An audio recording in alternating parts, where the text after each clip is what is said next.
En la clase de hoy vamos a ver los mecanismos de filtración y ósmosis en acción.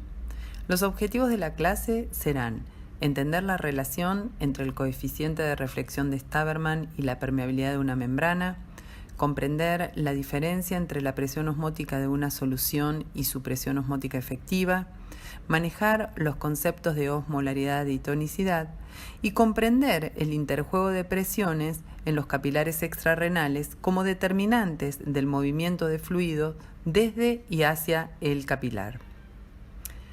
Antes de comenzar a ver el video, pongan pausa, tomen lápiz y papel y discutan si las siguientes aseveraciones son verdaderas o falsas.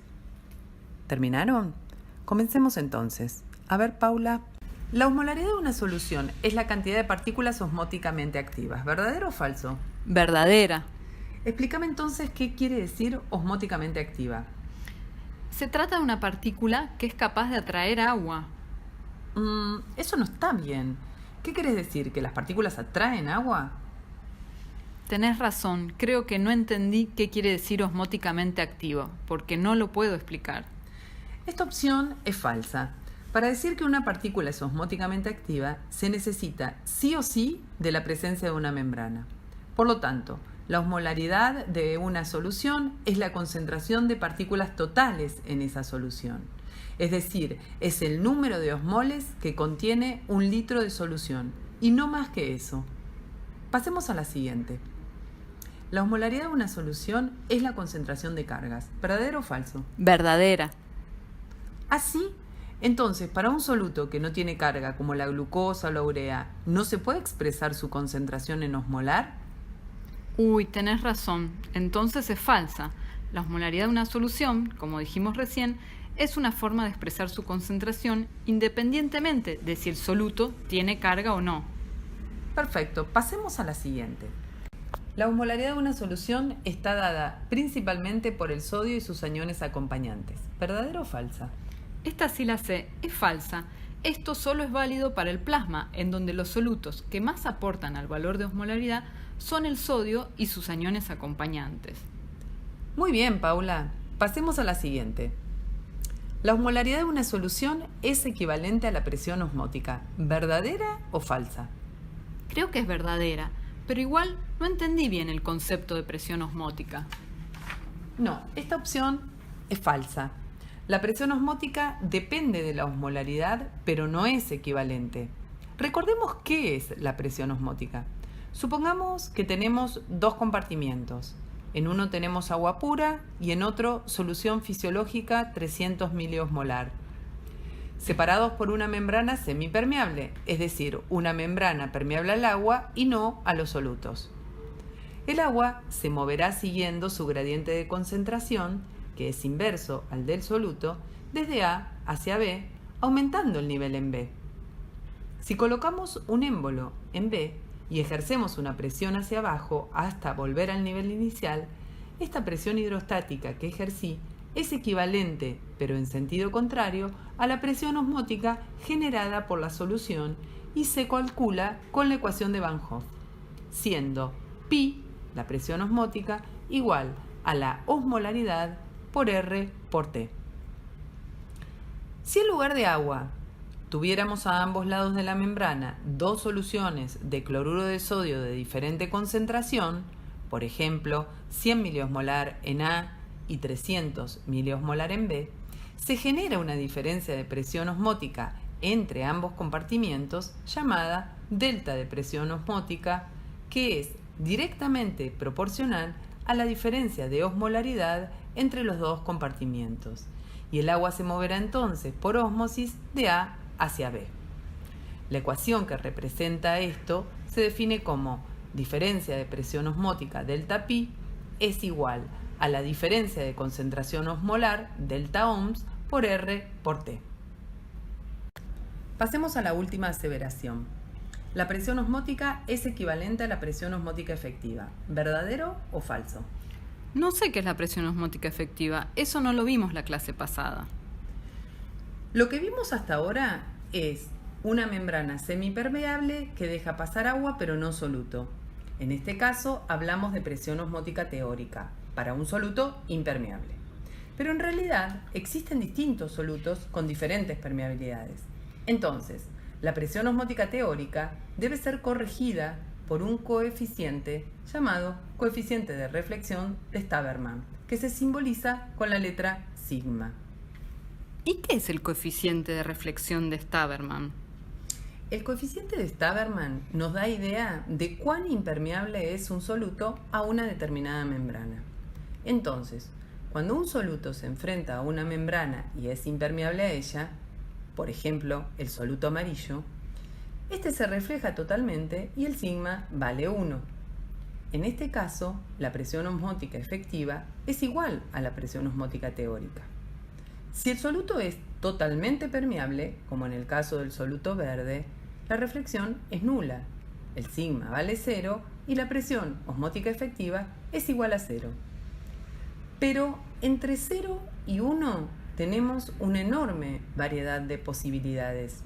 Por ejemplo, tomemos el caso del soluto urea frente a la membrana celular. Su sigma es 0,2. Significa que es muy permeable y en ese caso la presión osmótica efectiva será menor a la presión osmótica teórica. Entonces, debemos saber que el sigma surge de la relación entre la presión osmótica efectiva medida en forma práctica y la presión osmótica teórica estimada con la ecuación de Van Hoff. Ahora bien, fíjense cuán importante es entender que el sigma depende del soluto y de la membrana. Veamos el ejemplo del sodio. Su sigma es aproximadamente 1 para la membrana celular, ya que su permeabilidad es baja. Lo poco que entra vuelve a salir por la bomba sodio-potasio ATPasa, comportándose entonces como si fuera impermeable para la célula. Por el contrario, el sigma para el sodio en el endotelio capilar es 0, ya que puede atravesarlo libremente. Con todo esto, creo que me quedó bien claro que esta afirmación es falsa. La presión osmótica no es equivalente a la presión osmótica efectiva. Correcto. ¿Y para qué sirve todo esto? Es fundamental, por ejemplo, para entender cómo se mueve el agua de un compartimiento a otro en condiciones fisiológicas, para saber qué solución de reemplazo utilizar en la clínica ante una deshidratación, para entender el porqué de la formación de edemas, etcétera, etcétera, etcétera. Veamos cómo se mueve el agua de un compartimiento a otro en diferentes situaciones. Pensemos. Si sumergimos glóbulos rojos en 3 soluciones de cloruro de sodio, una 150 milimolar, como es la solución fisiológica, otra 200 milimolar y otra 100 milimolar.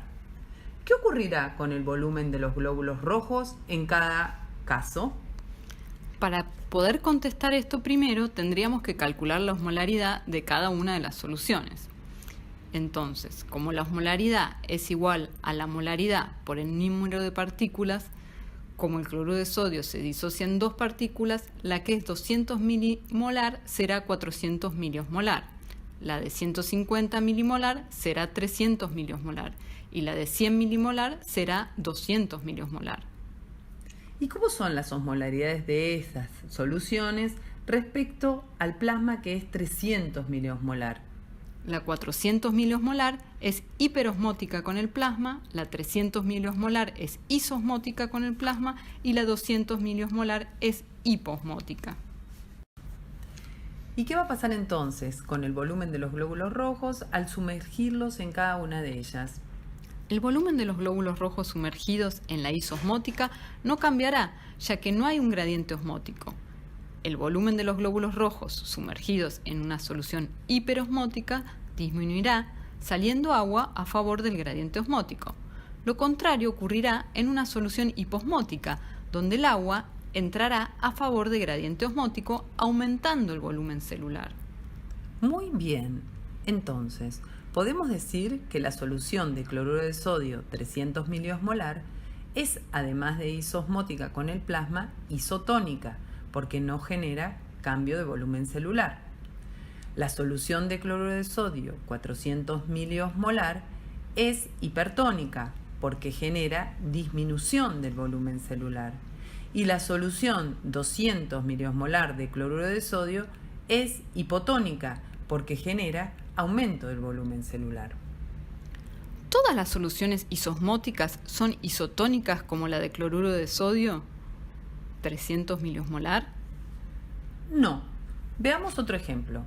¿Qué ocurrirá si sumergimos glóbulos rojos en una solución 300 miliosmolar de urea, que también es isosmótica con el plasma porque tiene la misma concentración de partículas totales? Como la concentración de urea intracelular es muy baja, existe un gradiente favorable para la entrada de urea. Y como dijimos antes, la urea es permeable a la membrana plasmática, ya que su sigma es de 0,2. Entonces entrará urea generando un gradiente osmótico y en consecuencia entra agua aumentando el volumen celular. Por lo tanto, para definir si hay un flujo neto de agua, no basta con conocer la osmolaridad de la solución, sino también cómo es la permeabilidad del soluto frente a la membrana. Muy bien. Entonces, en este caso, la solución 300 miliosmolar de urea es isosmótica, pero hipotónica respecto al plasma. Resumiendo, una célula sumergida en solución isotónica no cambia su volumen. Esto se debe a que no hubo un flujo neto de agua. La presión osmótica efectiva es igual adentro y afuera de la célula. Pero si la solución es hipotónica, hay un flujo neto de agua hacia adentro de la célula y ésta aumenta su volumen. Por último, si la solución es hipertónica, hay un flujo neto de agua hacia afuera de la célula y ésta disminuye su volumen. Dejemos los recipientes y vayamos al medio interno de nuestro organismo. ¿Se acuerdan de la clase pasada cuáles son los componentes del plasma que más contribuyen a la osmolaridad? El 98% de los osmoles totales está dado por el sodio y sus aniones acompañantes, principalmente cloruro y bicarbonato. Bien, ¿y las proteínas aportan? Aportan muy poco, menos del 1% de los osmoles totales. Muy bien. ¿Y cuál de todos estos componentes aporta más a la presión osmótica efectiva del plasma? El sodio y sus aniones acompañantes, obvio, porque son mayoritarios. No, el sodio es mayoritario, pero para el endotelio capilar su sigma es 0, al igual que el del cloro, y atraviesan sin dificultad esa membrana. Por lo tanto, son incapaces de ejercer una presión osmótica efectiva. Son las proteínas las que contribuyen, ya que su sigma es igual a 1 porque son impermeables al endotelio capilar, generando entonces una presión osmótica efectiva a la cual se la denomina presión oncótica.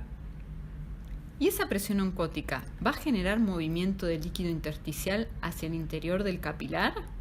Claro, pero recuerden que además existe un gradiente de presión hidrostática entre el compartimiento intravascular y el intersticial que moverá el líquido hacia afuera del capilar. Del juego de estos dos gradientes, hidrostático y oncótico, surgirá la dirección y el movimiento neto del líquido. Veámoslo en detalle con lo que ocurre en un capilar sistémico.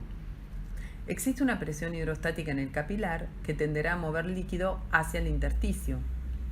Pero existe además una presión hidrostática menor en el espacio intersticial que moverá el líquido en el sentido contrario. La resultante de estas dos fuerzas dará la diferencia de presión hidrostática que en este caso favorece la filtración. En cuanto a la presión oncótica del capilar, esta favorece la absorción de líquido hacia adentro del capilar. Pero existe también una presión oncótica menor en el intersticio que favorece la filtración. La resultante de estas dos fuerzas dará la diferencia de presión oncótica que en este caso favorece la reabsorción. Estas cuatro fuerzas se las conoce como fuerzas de Stirling. ¿Cómo creen que variarán la diferencia de presión hidrostática y la diferencia de presión oncótica a lo largo del capilar entre el extremo arteriolar y el venoso? La diferencia de presión hidrostática irá disminuyendo desde el extremo arteriolar al venoso, pasará de unos 35 milímetros de mercurio a unos 15 milímetros de mercurio. Bien. ¿Y por qué va disminuyendo? Porque la sangre es un fluido viscoso que va perdiendo energía por rozamiento. Por el contrario, la diferencia de presión oncótica se mantiene constante entre ambos extremos porque la concentración de proteínas no varía a lo largo del capilar. Entonces, en el extremo arteriolar, cuando la diferencia de presión hidrostática supera la diferencia de presión oncótica, habrá filtración. Y en el extremo venoso, cuando la diferencia de presión oncótica supera la diferencia de presión hidrostática, habrá reabsorción. Muy bien. Fíjense que el volumen que se filtró es semejante al que se reabsorbió. Pero, ¿qué pasaría si hay un déficit de concentración proteico, como ocurre, por ejemplo, ante una desnutrición? Al disminuir la concentración de proteínas, disminuye la presión oncótica, por lo tanto, la filtración es mayor a la reabsorción, aumentando la extravasación de líquido hacia el intersticio. Esto se llama edema, ¿no? Claro, es un edema, pero sepamos además que existen muchos otros ejemplos en donde variaciones de la fuerza de Starling generan desbalances hidrosalinos. Véanlos en la guía de TP de hoy. Bueno, entonces, muchas gracias, profe, y me voy a resolver la guía.